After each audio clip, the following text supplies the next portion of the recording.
Mary Stein. Mary Stein was a writer for the New Albany.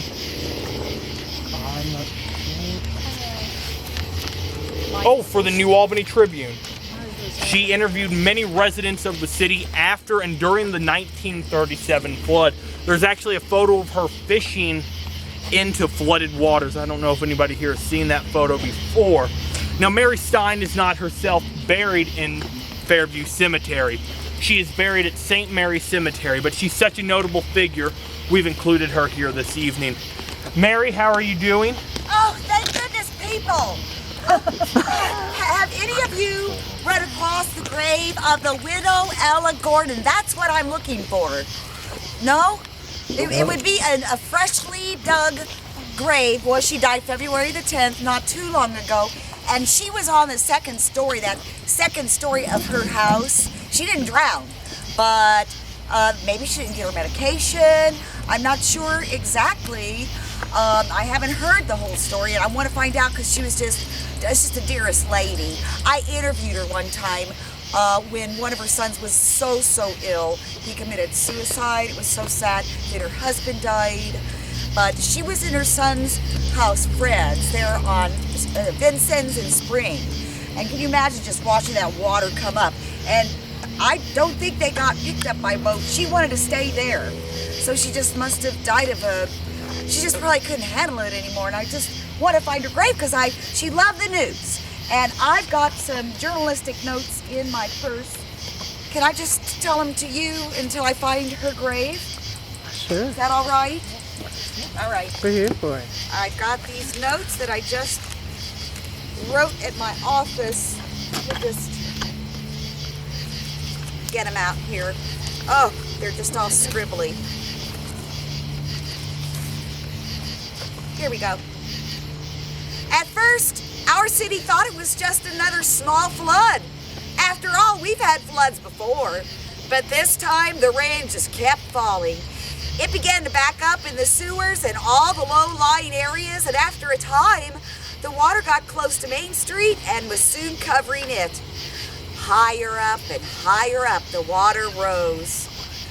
Now, those living along the river, they moved what they could to the second floor, and they left their homes with what they could carry. Some went to the homes of family members in New Albany, but they had to flee there when the flood waters followed them. Hundreds took refuge in surrounding communities like Sellersburg and in tent communities set up by the Red Cross out there along Highway 31. Soup kitchens helped to feed the hungry refugees, the cold refugees, since the daytime temperature was in the 30s and the nighttime temperature in the low teens. The water crested at 57 feet above flood stage by January 27th, when that rain turned to sleet. Telephone and telegraph service was out, electric service failed, those gas mains were broken, fires broke out, water was polluted, and what water was available was only available 2 hours per day. The part of the city near the river, that was 10 feet underwater for 3 whole weeks. 65% of New Albany was just flooded. And that mighty Ohio River, she was flooded 980 miles along her banks. New Albany High School, St. Mary's Church, my church, and the Armory also became shelters, and the National Guard was called in, along with that work in progress administrations that was set up by President Roosevelt. Also, the American Red Cross, Coast Guard, state troopers, all of them helped our fire and policemen with rescues, shelters, protection from looters, and ultimately the massive cleanup. And I hope you all got your typhoid shots. Everybody had to get those. Of course, businesses were forced to close. And Tom Truman, he worked at the bear store. His employer had him stay on the second floor of the building to make sure there were no looters. Oh, great. What was Tom gonna do? He didn't even own a gun.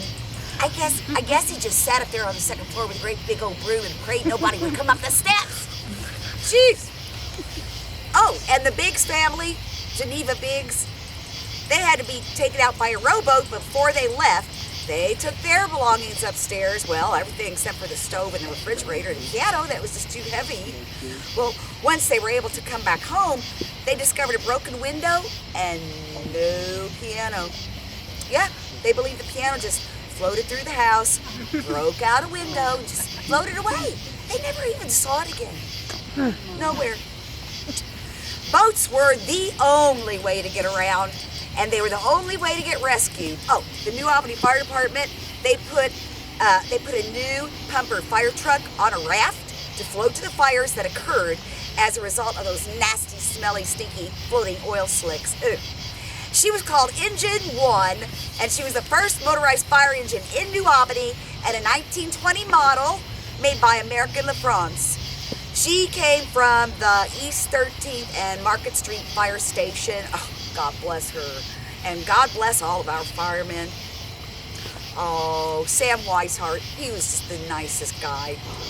He borrowed a neighbor's boat during the flood, and he tied a raft to the back, and he'd pick up the bales of hay from his place and deliver them to farmers who had cows that were starving, and to the animals who were picked up by the current, who were just stranded. Oh, and listen to this poem by David Lightly. He shared this about his pop trying to rescue his mules that weren't so lucky. We all fled to higher ground, all but Pop. He splashed back to his mules. Their terror deepened as the water rose. He nailed a hasty timber raft and fashioned a makeshift pole. He wrangled each balking mule on the scow with soothing words. He worked the boat out slowly for higher ground, but he struck a floating rail tie half underwater, and he pitched. One mule lunged off, snorting in the wild-eyed cold. Pop snatched that trailing rope, scow bobbed, and the other mule fell off, and straining with two hands on each trailing rope, exhausted and numb, raft spinning. Pop was finally forced to just let go, and he lay there on the raft, watching his mules drown. It's just so sad. But that old man River, she didn't care. She just kept rolling along, and she took with her cattle, horses, mules, crops, family heirlooms, automobiles, and whole houses. After the water receded, the flood area was covered in inches of black, slimy mud. Many framed houses and businesses destroyed. Bank vaults, they'd been flooded and the money soaked. Bank personnel had to be taught how to properly launder money by hanging it up to dry. Many books and records at the New Albany Library, so sadly, were reduced to pulp.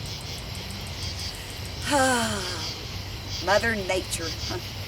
She pounded everything and everybody. But you know, the people of New Albany, we've united in a spirit during this disaster. It's a spirit of hopefulness and caring and sharing and love.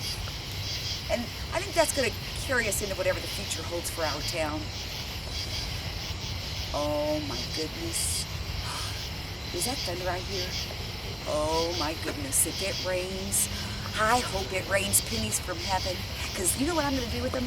I'm going to grab them all up, and I'm going to give them to those people that say they're going to build that flood wall. And thanks so much for letting me share my stories with you.